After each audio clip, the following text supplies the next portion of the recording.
안녕하세요. 감성 독서 책이 말을 걸다입니다. 여러분 혹시 오늘 화를 내거나 짜증을 내신 일이 있으실까요? 이기적인 동료 때문에, 성공한 친구를 보면서, 또는 불확실한 미래 때문에 마음이 불편했던 적 말이죠. 화, 질투심, 불안, 두려움. 이런 감정들이 일상 속에 우리를 따라다니면서 마음의 평화를 깨고 부정적인 생각들을 낳게 하는데요. 오늘 소개해드릴 책은 화내며 살기엔 인생이 너무 짧다입니다. 이 책은 2000년 전 철학자 세네카의 시선으로 우리의 부정적 감정을 바라보는데요. 로마 시대 스토아 철학자였던 세네카는 그가 남긴 화에 대하여를 비롯하여 여러 저서 속에서 부정적 감정에 대한 통찰을 보여줍니다. 놀라운 건요, 2000년 전에 세네카가 겪었던 감정의 문제들이 지금 우리가 겪는 것과 똑같다는 거예요. 이 책은 우리가 살면서 마주하는 고통을 10가지 관점에서 살펴보고 평온한 내면을 방해하는 감정과 생각에서 벗어나는 방법을 안내해요. 화와 그로 인한 복수심, 타인과의 비교에서 비롯되는 시기와 질투심, 통제할 수 없는 삶에 대한 불안과 죽음에 대한 두려움, 자신에게 주어진 것들을 인정하지 못하는 데서 오는 불평 등등, 인생을 더 고통스럽게 하는 해로운 감정을 어떻게 다루어야 할지를 이야기합니다. 저는 그 중에서도 불안을 극복하는 법, 희망을 멈추면 두려움도 멈춘다, 이 챕터를 낭독해 드리려고 하는데요. 이 챕터의 제목이 정말 인상적이죠? 희망을 멈추면 두려움도 멈춘다니 무슨 말인가 싶으실 텐데요. 근데 읽다 보니까 깊은 의미가 있더라고요. 그럼 지금부터 화내며 살기엔 인생이 너무 짧다, 책 속의 일부분을 들려드릴게요. 불안을 극복하는 법. 희망을 멈추면 두려움도 멈춘다. 우리는 고유한 삶을 찾지 못해 불안하다. 현대 사회에서 모든 사람에게 영향을 미치는 핵심 문제는 불안이다. 불안 사회에 살고 있다 해도 이상하지 않을 정도로 다양한 불안이 우리를 지배한다. 사회적 갈등이 양극화로 치달으면 내전이 일어날까 두렵고, 블라디미르 푸틴의 핵무기 사용 위협이 현실이 될까 두렵고, 경제가 나빠져서 직장을 잃을까 두려워한다. 화면에서 눈을 떼지 못하는 주식 단타 거래자와 마찬가지로 매일 아침 일어나자마자 거울에 자기 모습을 비춰보는 모델의 눈에도 불안이 서려 있다. 불안의 종류는 여러 가지다. 성적과 성과에 대한 불안, 빈곤과 쇠퇴에 대한 두려움, 인플레이션에 대한 두려움, 테러에 대한 두려움, 전쟁과 전염병에 대한 두려움 등 두려워하지 않을 일을 찾는 게 어려울 정도이다. 불안은 아직 일어나지 않은 일에 대한 두려움이다. 불안은 미래와 관련 있다. 영국 사회학자 앤서니 기든스와 독일 사회학자 올리 백이 현대 사회를 위험 사회로 명명한 것처럼 사회가 발전할수록 현대화 자체가 유발하는 위험과 불안은 더욱 커진다. 기후변화로 도시가 바닷속으로 가라앉는 것은 아닐까? 인공지능이 사람의 일자리를 빼앗아 가지 않을까? 위험 사회는 위험을 산출하는 미래에 점점 더 몰두하는 사회이다. 미래를 생각할수록 우리는 더욱더 불안해진다. 시간이 지남에 따라 어떤 방향으로든 불안이 생긴다. 지금까지 모든 것이 순조롭게 진행되었기 때문에 미래가 두려워질 수 있다. 선택해야 하는 매 순간 하나의 결정이 다른 대안을 배제하기 때문에 두려워할 수도 있다. 이미 극복했다고 생각한 과거가 나의 발목을 잡을까 두려워할 수도 있다. 불안이 현대 사회의 핵심적 기호이기는 하지만 인간은 존재하는 한 늘 불안과 싸워왔다. 20세기의 대표적인 실존 철학자 마르틴 하이데거는 존재와 시간이라는 책에서 불안은 인간의 가장 근본적인 실존 조건이라고 말한다. 우리는 우리의 존재 자체를 염려한다. 이 세상에 던져진 존재인 인간은 자신의 실존을 스스로 선택해야 하기에 늘 불안하다. 우리가 세계 속에서 살아간다는 것은 한편으로 세계가 열려 있음을 의미하지만 바로 그런 이유에서 불안하다. 염려는 여러 가지로 마음을 써서 앞일을 걱정한다는 것이고, 걱정은 안심이 되지 않아 속을 태워 마음이 편하지 않은 불안 상태를 가져온다. 누구나 자신의 선택과 결단에 따라 고유한 삶을 살고자 한다. 우리는 자신이 원하던 것과 현재의 삶에 괴리가 있을 때 불안을 느낀다. 내가 선택했을 수도 있는 본래의 가능성을 놓쳤다는 불안은 미래의 나도 현재의 나와 별 다르지 않을 것이라는 불안과 겹쳐진다. 우리는 자신이 할 수 있는 것으로부터 일상의 편안함으로 도피할 때 불안을 느낀다. 불안은 우리가 해야 할 것을 하지 않을 때 찾아온다. 우리가 해야 할 것은 물론 어떤 상황에서도 미래를 걱정하지 않고 덕성을 길러 좋은 사람이 되는 것이다. 세네카가 루킬리우스에게 보낸 편지는 이를 분명하게 표현한다. 당신은 열심히 일하고 다른 모든 것을 잊고 매일 자신을 더 나은 사람으로 만드는 유일한 과제에 집중합니다. 나는 이를 찬성하고 매우 기뻐합니다. 나는 당신이 인내심을 갖고 계속 그렇게 하기를 촉구하고 정말 간청합니다. 세네카에 따르면 도덕적으로 진보하면 불안은 사라진다. 도덕적으로 진보한다는 것은 좋은 사람이 된다는 것이다. 좋은 사람은 편안한 마음으로 세상을 대하는 사람이다. 그러나 세상에는 도덕적으로 좋은 사람이기보다는 주목받고 싶어하는 사람이 많다. 세네카는 이를 경계한다. 세네카는 다른 사람의 주의를 끌기 위해 옷차림이나 생활 방식을 바꾸지 말라고 말한다. 그러나 자신에 대한 신뢰가 없는 사람은 다른 사람과 같아지려고 애를 쓴다. 현대적으로 표현하면 유행은 모방을 통해 자신을 드러내는 방식이다. 다른 사람의 주의를 끌려고 하면 할수록 우리는 역설적으로 다른 사람을 모방한다. 그렇게 사람들은 자신을 상실한다. 고유한 방식으로 살고자 하는 사람은 자신의 차이를 외면이 아닌 내면에서 찾아야 한다. 바로 이 때문에 철학이 사람들을 불편하게 만든다고 세네카는 지적하면서 이렇게 말한다.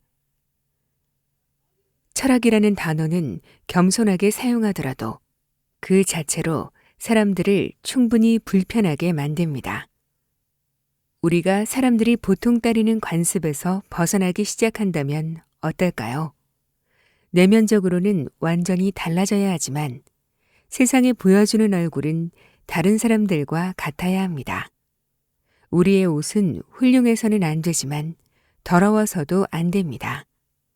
금으로 새겨진 은그릇을 가져서는 안 되지만 금과 은이 없다는 사실만으로 검소한 성격을 나타낸다고 생각해서는 안 됩니다. 우리가 살려고 노력하는 삶은 일반적인 관행보다 나아야지 그것에 반해서는 안 됩니다. 우리의 목표는 더 나은 삶을 사는 것이지 주목받는 것이 아니다. 세네카는 아무리 좋은 삶도 일반적 관행과 너무 괴리가 있거나 반해서는 안 된다고 주장한다. 과시적 사치도 나쁘지만 과시적 과소 소비도 문제가 많다는 것이다. 모방의 대상이 너무 완벽하면 우리는 모든 것을 모방해야 한다는 두려움을 갖게 된다. 따라서 우리가 추구해야 하는 다름과 차이는 내면적인 것이지 외면적인 것이 아니다. 우리가 외면적으로 너무 큰 차이를 드러내면 사람들 사이의 연대감은 깨어진다. 세네카는 철학이 약속하는 첫 번째 것이 동료의식이라고 말한다. 그에 따르면 우리가 연대감을 지니면서도 다를 수 있는 유일한 방식은 내면적 차이이다. 우리 집에 오는 사람은 그곳에 사는 사람의 인격에 경탄해야지 집의 호화로움에 경탄해서는 안 된다. 우리가 외면적 차이에 주목하여 다른 사람을 모방할수록 더욱 불안해진다. 지금의 나는 정말 나인가? 내일 나는 정말 진정한 나가 될 수 있는가? 실존에 대한 우리의 두려움은 이렇게 미래에 대한 희망으로 전환된다. 미래에 대한 걱정은 현재의 삶을 잠식한다.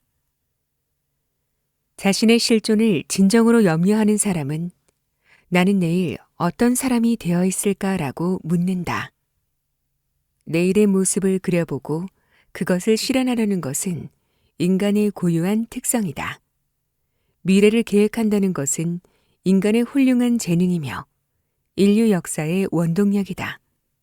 우리는 앞니를 내다보고 계획하고 예견에 기반하여 가치 있는 것을 창조하는 방식으로 미래를 상상한다. 우리는 미래에는 진정한 나가 될 수 있다는 희망으로 현재를 살아간다. 현재의 삶에 대한 불만은 미래의 삶에 대한 희망으로 전환된다. 미래는 아직 현실이 아니라 언젠가 존재하게 될 시간을 의미하기도 하지만 내가 이미 내면에 가진 가능성으로 되돌아가는 성찰의 계기이기도 하다. 만약 내가 미래에 진정으로 원하는 존재가 될 수 있다면 나는 그 존재가 될 가능성을 이미 갖고 있어야 하기 때문이다. 미래에 대한 불안은 현재의 삶을 성찰할 계기가 될 수도 있지만 과도한 불안은 오히려 우리가 현재를 건너뛰고 존재하지도 않는 미래로 달려가도록 만든다. 이것이 세네카가 미래를 예견할 수 있는 능력을 신의 선물로 생각하면서도 미래에 대한 불안과 지나친 걱정보다 더 나쁜 것은 없다고 생각한 이유다. 미래를 지나치게 걱정하는 사람은 인간에게 주어진 축복인 미래를 불안의 원천으로 바꿔놓을 수 있다. 희망이 있는 곳에 두려움이 뒤따른다. 그것이 그렇게 되어야 한다는 사실은 놀랍지 않다. 둘 다 긴장한 정신, 다가올 일에 대한 기대로 걱정하는 정신에 속한다. 주된 원인은 우리가 현재에 적응하지 않고 생각을 먼 미래의 일로 향하게 하기 때문이다. 따라서 인간 조건에 속한 가장 위대한 선인 예견이 악이 되었다. 세네카는 걱정과 불안이 어떻게 발생하는지를 예리하게 분석하고 이를 없애는 방법을 탐구한다. 미래를 지나치게 걱정해서 오는 두려움에 대한 해법은 간단하다. 희망을 멈추면 두려움도 사라진다. 그러나 이러한 처방은 그의 철학을 의심하게 할 정도로 우리에게 낯설다. 현재의 어려움을 극복할 수 있는 유일한 힘이 희망뿐인데 희망을 버리라니 가당찮다.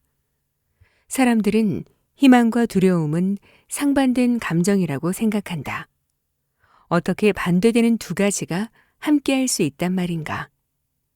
세네카는 희망과 두려움은 상반된 것처럼 보이지만 사실 죄수와 간수가 같은 사슬로 묶여있는 것처럼 연결되어 있다고 말한다. 언제 우리는 희망하는가? 희망이란 어떤 일이 일어나기를 바라면서 미래를 바라보는 것이다. 지금 우리에게 고통을 주는 현재의 삶이 계속될까 두려울 때 우리는 달라질 미래를 꿈꾼다. 희망에는 이처럼 현재에 대한 불안이 깔려 있다. 야생동물은 당장 닥친 위험을 피하고 일단 벗어나면 평온해한다. 조금 전까지 사자에게 쫓기면서 공포에 떨었던 영양은 위험에서 벗어나면 한가롭게 풀을 뜯는다. 그러나 인간은 지나간 일과 다가올 일로 괴로워한다. 기억은 과거의 고통과 고난을 떠올리게 하고 예견은 아직 오지도 않은 미래의 고통과 고난을 예상한다. 토머스 홉스의 말처럼 인간은 미래의 배고픔을 상상하는 것만으로도 배고파지는 존재이다. 이미 지나간 과거 일이 정신적 상처로 남아서 계속 트라우마로 고통받기도 한다. 세네카의 간단한 말처럼 단지 현재만으로 비참해지는 사람은 없다. 동물과 달리 우리는 상상을 한다. 과거는 기억의 상상을 통해 현재로 들어오고 미래는 상상을 통해 현실이 된다. 현실만으로도 벅찬데 과거와 미래의 일들이 쌓인다면 걱정할 게 얼마나 많겠는가. 미래는 자신의 가능성을 성찰함으로써 현실을 이해하고 이겨내는 힘이 되어야 하는데 지나치게 미래로 내달리면 앞일에 대한 걱정이 오히려 현재의 삶을 잠식한다.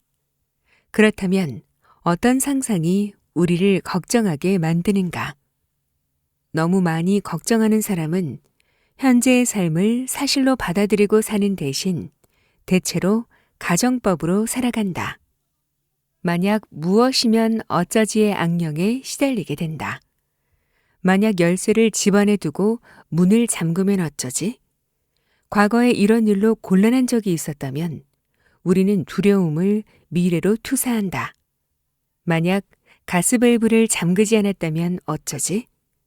만약 내가 사랑하는 사람이 갑자기 세상을 떠나면 어쩌지? 만약 내가 타고 있는 비행기가 추락하면 아직 어린 우리 아이들은 어쩌지? 물론 이러한 걱정들이 전적으로 비이성적인 것은 아니다. 그것은 단지 미래에 대한 과도한 걱정이 진행되는 방식을 말해준다. 미래에 대한 걱정은 자신이 통제할 수 있는 영역을 넘어 점점 더 통제할 수 없는 쪽으로 뻗어간다. 외출하기 전에 가스밸브를 잠그는 것을 종종 잊어버린다면 습관을 들여 고칠 수 있다. 그러나 불의의 사고로 인한 죽음은 자신이 전혀 통제할 수 없는 일이다. 만약 무엇이면 어쩌지라는 걱정이 과도해지면 걱정하고 있다는 사실에 대해 걱정하기 시작한다. 현대 심리학은 걱정 자체에 대한 걱정을 메타 걱정이라고 부른다. 내가 너무 걱정해서 미칠 것 같아. 이 걱정 때문에 아무것도 할 수 없을 것 같아. 이렇게 걱정하는 것에 대해 더 많이 걱정하게 되는 상태는 일종의 정신장애로 일반적인 걱정보다 삶에 더 해로울 수 있다. 걱정이 걱정을 불러일으키면서 악순환되기 때문이다. 생생한 감정과 섞이는 상상은 부정적 감정을 증폭하고 감정은 다시 상상을 증폭한다. 미래를 예견하려면 상상이 필요하지만 상상은 부정적 형태를 취할 수 있다. 상상은 종종 집착과 강박관념을 불러일으키고 통제 불능으로 치닫는 걱정과 두려움을 낳을 수 있다.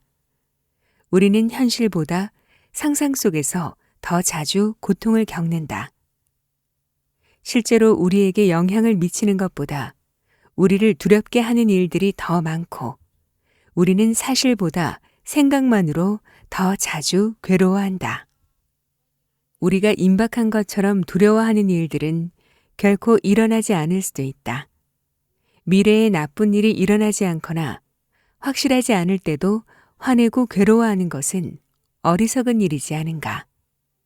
현재의 삶이 그리 비참하지 않은데도 미래의 삶이 비참해질 거라고 걱정한다면 세네카의 조언에 주목할 필요가 있다. 때가 되기 전에 스스로 비참해지지 말자. 걱정은 우리 마음의 평온을 깬다. 평온한 마음으로 현실을 직시하고 현재의 삶을 즐기려면 너무 먼 미래로 던진 시선을 현재로 돌려야 한다. 현재에 숨겨져 있는 가능성을 발견하지 못하면 결코 미래로 나아갈 수 없다. 불안을 없애려면 현재를 살라. 인간은 이 세상에 던져진 존재인 한 걱정과 염려, 불안과 공포를 완전히 제거할 수 없다. 다른 동물들과 달리 인간은 자신의 실존 자체를 염려하는 존재이다. 근본적으로 실존 가능성에 관한 염려이다. 이러한 존재론적 염려는 우리의 실존을 진지하게 받아들이게 한다는 점에서 긍정적이다. 나는 어떤 사람인가? 나는 어떤 존재로 살고 싶은가? 이러한 질문들은 나의 내적인 가능성을 성찰하게 만든다. 그러나 우리의 삶을 무겁게 만드는 걱정과 불안들은 대체로 상상의 시간 여행 때문에 생겨난다. 이미 지나간 일로 고통을 느끼고 아직 일어나지 않은 일을 걱정한다. 세네카는 통제할 수 없는 미래에 일어날지도 모를 일들을 걱정하지 말고 현재의 순간을 살라라고 말한다. 스토아 철학에 따르면 그것이 불안과 걱정을 줄이는 최선책이다. 언제쯤 시간이 당신에게 중요하지 않다는 것을 깨닫고 평화롭게 지내며 미래에 대해 아무 걱정하지 않으며 있는 그대로의 당신 자신에게 완전히 만족할 날이 올까요? 사람들이 미래에 대해 탐욕스러워하는 이유가 무엇인지 알고 싶은가요? 아무도 아직 자신을 찾지 못했기 때문입니다. 미래의 탐욕적인 사람들은 대체로 현재를 건너뛴다. 그들은 현재를 살지 않는다. 사랑하는 사람이 이렇게 간청한다. 우리에겐 휴식이 필요해. 서로 대화할 여유가 있어야 해. 우리 며칠 여행이라도 가자. 많은 사람은 이렇게 대답한다. 맞아. 그런데 지금 하는 이 일만 마치고 가면 안 될까? 이런 태도가 습관으로 굳어지면 인생은 끊임없이 지연된다. 하고 싶고 해야 할 일을 제때 하지 못하고 마냥 미래로 미루면 우리에겐 현재가 없다. 왜 사람들은 조급하게 미래로 달려가 걱정하며 사는 것일까? 세네카의 대답은 간단하다. 자기 자신을 찾지 못해 온전히 자신의 삶을 살지 못하기 때문이다. 이 말을 뒤집으면 해결책이 나온다. 현재에 충실해야 자신을 발견할 수 있다. 스토아 철학에 따르면 불안과 걱정을 줄이는 가장 효과적인 방법은 미래에 일어날 수도 있는 일보다 현재 일어나는 일에 주의를 집중하는 것이다. 미래가 불안해지면 걱정하는 내면의 감정을 모니터링하고 내면의 판단을 분석해 볼 필요가 있다. 감정이 어떻게 발생하는지 이해하고 처음 불안을 느낄 때 그 과정을 관찰하면 미래에 가 있는 마음을 다시 불러 현재에 집중하도록 할 수 있다. 미래는 아직 존재하지 않는다는 사실을 깨닫는 것만으로도 현재의 일에 주의를 기울일 수 있다. 현대 심리학은 이러한 실천을 마음 챙김이라 부른다. 챙기다는 무엇이 필요한지를 찾아 살피는 행위를 말한다. 다른 곳에 있는 마음을 소환하여 지금 그리고 여기에서 일어나는 일에 집중하도록 하는 것이 바로 마음 챙김이다. 스토아 철학자들, 특히 에픽테토스는 이러한 행위를 그리스어로 프로소케라고 불렀다. 프로소케는 향하여 또는 관련하여를 의미하는 그리스어 어근 프로스와 가지다, 보유하다를 뜻하는 에케인의 합성어로 삶의 중요한 것에 집중하고 주의를 기울이는 것을 의미한다. 간단히 말하면 이미 가진 것에 주의를 기울여라 라는 뜻이다. 에픽테토스에게 프로소케는 스토아적 삶의 방식에 필수적이었으며 지혜, 덕성, 평온을 기르는 가장 기본적인 행위였다. 프로소케는 자신의 생각, 판단, 반응, 감정을 주의 깊게 살피고 그것이 과연 자신이 추구하는 가치와 일치하는지 확인하는 것이다. 에픽테토스는 우리가 통제할 수 있는 것에 세심한 주의를 기울이고 미래와 외부의 사건, 그리고 다른 사람의 행동처럼 통제할 수 없는 것에 대한 우려를 무시하거나 버리는 습관을 키워야 한다고 주장한다. 내 인생에서 가장 중요한 과제는 사물을 구별하고 분리하여 다음과 같이 명확하게 말하는 것이다. 외부적인 것들은 내 힘에 달려 있지 않다. 선택은 내 힘에 달려 있다. 나는 어디에서 선과 악을 찾아야 할까? 나 자신 안에서, 내 것에서. 하지만 내 것이 아닌 것에 대해서는 선이나 악, 이익이나 해악이라는 단어나 그런 종류의 다른 단어를 사용하지 말라. 우리가 선택할 수 없고 일어나지도 않은 미래를 걱정하는 것은 어리석은 일이다. 세네카는 이렇게 조언한다. 때가 되기 전에 비참해지지 마라.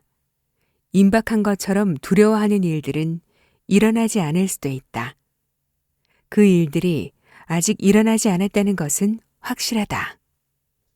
살아갈 날들이 살아온 날들보다 줄어드는 인생의 황혼기에 삶을 뒤돌아보면 걱정했던 수많은 일이 실제로는 일어나지 않았다는 것을 깨닫게 된다. 우리가 통제할 수 있는 것은 현재 우리에게 유익한 길을 선택하는 것이 아니다. 미래에 대한 걱정과 두려움으로 허송세월 할 것인가? 아니면 현재 내가 할 수 있는 일을 찾아내 미래로 나아갈 발판을 마련할 것인가? 우리가 진정으로 누릴 수 있는 것은 현재의 순간이다. 이 사실을 망각하면 항상 걱정과 불안과 어려움이 시작된다. 마르쿠스 아우렐리우스는 우리가 괴로워하는 이유는 대부분 삶의 본질적인 것을 망각하기 때문이라고 지적한다. 일어나는 일은 늘 그렇게 일어났고 앞으로도 일어날 것인데도 우리는 우리 힘으로 어쩌지 못하는 것을 통제할 수 있다고 착각한다. 남에게 잘못이 있다고 믿는 사람들은 자신도 잘못을 저지른다는 사실을 망각한다. 그리고 우리는 종종 모든 사람은 오직 현재의 순간만을 살아간다는 사실을 잊고 그렇게 현재를 잃는다. 현재에 살 때 비로소 우리는 자신을 찾고 자아의 진정한 중심을 발견한다. 자신이 스스로 선택하지 않고 다른 사람의 의견에 따라 살아가면 삶의 중심이 외부에 있는 것처럼 우리가 현재를 살지 않으면 삶의 중심은 아직 오지 않은 미래로 밀쳐진다. 이 순간에 집중한다는 것은 미래의 상태나 외부적인 것들을 바라지 않고 자신의 중심을 잡는다는 것을 의미한다. 그것이 프로소케를 통해 얻을 수 있는 스토아적 행복과 기쁨의 열쇠이다. 현재의 삶을 미래로 미루지 말자. 현재의 삶 속에서 미래를 봐야지. 미래에 집착하여 현재를 잊어서는 안 된다. 미래의 삶만 계획하다가 현재의 삶을 놓칠 수는 없지 않은가. 삶의 중심을 잡아주는 목적을 가져라. 현대인은 수많은 유혹에 노출되어 있다. 유혹은 마음을 혼미하게 하거나 좋지 아니한 길로 이끄는 것을 말한다. 유혹은 욕망을 자극한다. 욕망은 한계가 없다. 하나의 대상에서 순식간에 다른 대상으로 옮겨가는 것이 욕망이다. 텔레비전의 수많은 여행 프로그램, 인스타그램 같은 소셜미디어의 여행 사진들은 먼 곳을 향한 우리의 동경과 욕망을 자극한다. 우리의 욕망은 광활하게 펼쳐진 사막으로 향했다가 금세 만년설로 덮여있는 알프스로 질주한다. 사람의 발길이 닿지 않았던 세계 끝의 오지가 방송에 소개되자마자 수많은 관광객으로 몸살을 앓는다는 사실은 현대인의 욕망을 말해준다. 매우 아름다운 관광지로 유명한 스위스 동부의 베르귀네는 인스타그램 과시용 사진 촬영을 금지하는 간판이 설치되었다고 한다. 그림처럼 아름다운 풍경 사진을 소셜미디어에 공유하는 행위는 타인을 불행하게 만들지도 모릅니다. 그들은 여기에 올 수 없으니까요. 이러한 경고문이 효과가 없다는 것은 확실하다. 사람들은 다른 사람이 올린 이미지에 홀려 너도 나도 똑같은 것을 경험하려고 한다. 여행의 목적지가 없을 수 없다. 이번에는 스위스 알프스라면 다음에는 오로라를 보기 위해 아이슬란드로 향한다. 이번에는 사하라 사막에서 낙타를 타고 다음에는 태국에서 코끼리를 탄다. 물론 이렇게 여행하면서 마음을 푸는 것은 커다란 기쁨 중 하나다. 그러나 여행의 기쁨이 진정한 만족이 되려면 우리의 마음이 여행을 즐길 수 있을 정도로 안정되고 여유가 있어야 한다. 목적지 자체가 여행의 목적은 아니다. 현대인들은 과연 무엇을 위해 여행을 많이 하려는 것인가? 이 물음에 대한 세네카의 답은 간단 명료하다. 그들은 한 여행에 이어 또 다른 여행을 떠나고 한 구경거리를 다른 구경거리로 바꾼다. 루크레티우스가 말했듯이 이것이 각자가 끊임없이 자신으로부터 도피하는 방식이지만 자신을 피하지 못한다면 도피의 의미는 무엇인가? 그는 자신을 에스코트하는 호위대이며 자신을 몰아붙이는 동반자 중에서 가장 부담스러운 동반자다. 그러므로 우리는 주변의 잘못이 아니라 자신의 잘못으로 인해 고통받고 있다는 것을 깨달아야 한다. 우리는 아무것도 견뎌낼 수 없을 만큼 약하고 어떤 수고나 즐거움도 견뎌내지 못하고 우리 자신과 그 어떤 것도 오래 견뎌내지 못한다. 여행에서 의미 있는 것을 얻으려면 마음이 그 경험에 준비되어 있어야 한다. 마찬가지로 인생에서 무엇을 얻을 수 있는지는 우리가 인생에 무엇을 가져오는지에 따라 달라진다. 어떤 삶을 살 것인가는 우리에게 달려 있다. 물론 사회와 환경의 영향을 받기도 하지만 어떤 삶을 살 것인지는 전적으로 우리의 결정에 달려 있다. 무엇이 이런 결정을 할 수 있도록 하는가? 우리가 올바로 결정하기 위해 반드시 필요한 것은 무엇인가? 다름 아닌 삶의 목적이다. 어떤 삶을 살 것인가? 또는 무엇을 위해 살 것인가? 라는 물음에 대한 개개인의 대답이 바로 삶의 목적이다. 이러한 목적은 우리를 수많은 유혹으로부터 지켜주고 끊임없이 변화하는 환경 속에서 삶의 중심을 잡아준다. 현명한 사람은 목적을 향한 단 하나의 길을 따르는 꾸준하고 차분한 삶의 방식을 추구한다. 목적이 있는 사람은 쉽게 흔들리지 않는다. 어떤 상황에서도 평정심을 유지하기 때문에 올바른 결정을 내린다. 그러나 많은 사람은 여행지를 바꾸듯이 한 목표에서 다른 목표로 옮겨 다닌다. 한때는 돈을 많이 버는 직업을 원했다가 시간이 지나면 돈보다는 여유 있는 삶을 원한다. 우연의 바람이 여기저기로 날려보내는 것처럼 자주 계획을 바꾼다. 인도하는 목적에 따라 자신의 삶을 계획하는 사람은 사실 극소수에 불과하다. 사람들이 스스로 한 계획에서 다른 계획으로 옮겨 다닐 때 어떻게 확신할 수 있는 것이나 의지할 수 있는 것이 있겠습니까? 아니면 그렇게 하지도 않고 그저 우연의 바람에 날려가며 삶을 맴돌고 지나갈 뿐이라면요. 자신과 자신의 소유물을 위해 의도적으로 준비하는 사람은 거의 없습니다. 나머지는 강에 떠다니는 물체와 같습니다. 그들은 전진하지 않고 흐름에 따라 움직일 뿐입니다. 삶의 목적은 계획과는 다른 것이다. 직업을 선택하고 결혼을 결정하고 가정을 꾸리는 것은 계획의 문제이다. 직업과 결혼과 가정 자체가 삶의 목적이 될 수는 없다. 그것은 어쩌면 삶의 목적을 실현하기 위한 방도일지도 모른다. 사람들은 종종 목적이라는 말에 의구심을 품고 목표 또는 계획과 혼동한다. 목적은 어떤 경우에도 포기하지 못하는 가치와 관련이 있다.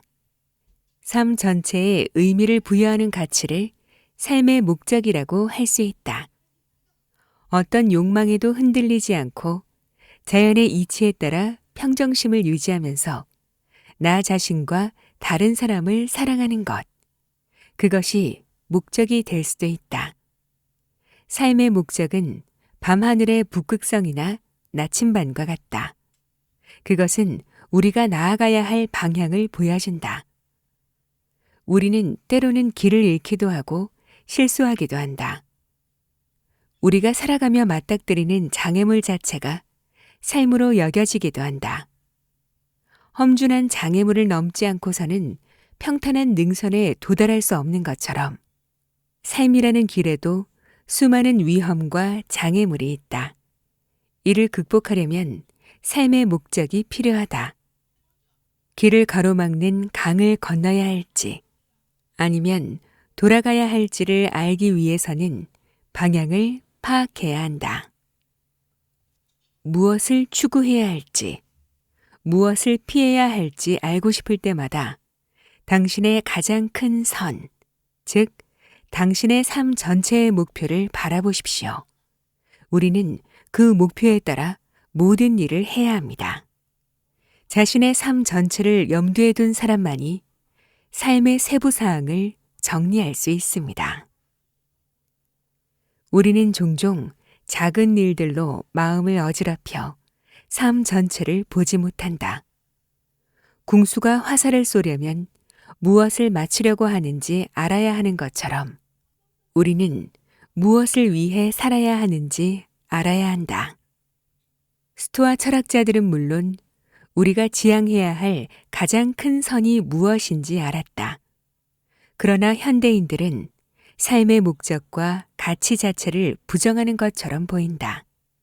현대인들은 모두 개인적 가치를 추구한다. 그리고 삶의 목적은 사람마다 다르다고 강조한다. 목적의 상대화가 목적 자체를 부정한다고 착각하는 것이다. 분명한 것은 자신의 삶을 살고자 한다면 원하는 것이 무엇인지 스스로 결정해야 한다는 것이다.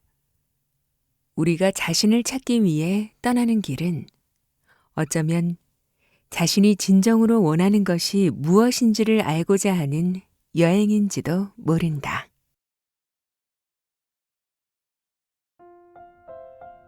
오늘 들려드린 화내며 살기엔 인생이 너무 짧다. 어떠셨나요? 오늘 제가 낭독했던 불안을 극복하는 법, 희망을 멈추면 두려움도 멈춘다에는 정말 깊은 통찰이 담겨 있었어요. 세네카는 이렇게 말하는데요. 미래에 대한 걱정은 현재의 삶을 잠식한다. 야생동물의 경우 조금 전까지 사자에게 쫓기면서 공포에 떨었던 영양은 위험에서 벗어나면 한가롭게 풀을 뜯는데요. 그런데 인간은 달라요. 지나간 일과 다가올 일로 괴로워하죠. 기억은 과거의 고통을 떠올리게 하고 예견은 아직 오지도 않은 미래의 고통을 예상하게 해요. 그래서 우리는 늘 불안한 거예요. 저는 특히 희망에 대한 이야기가 인상 깊었는데요. 우리는 보통 희망이 있어야 살지 라고 말하잖아요. 근데 세네카는 희망에는 현재에 대한 불안이 깔려 있다고 말합니다. 우리는 미래에는 원하는 존재가 될 수 있을 거라는 희망으로 현재를 살아가는데 이게 사실은 우리를 불안으로 내모는 원인이라는 거예요. 그래서 희망을 멈추면 두려움도 멈춘다라고 말했던 거죠. 아직 일어나지 않은 일에 대한 과도한 걱정을 멀리하고 현재에 충실해야 자신의 가능성을 발견할 수 있다는 겁니다. 여러분도 이 책을 통해서 화내고 질투하고 불안해하고 두려워하는 대신 지금 이 순간에 집중하면서 평온한 마음으로 살아갈 수 있으면 좋겠습니다. 세네카의 말처럼 화내며 살기엔 인생이 정말 너무 짧으니까요. 오늘도 끝까지 함께 해주셔서 감사합니다. 그럼 저는 또 좋은 책으로 찾아뵐게요.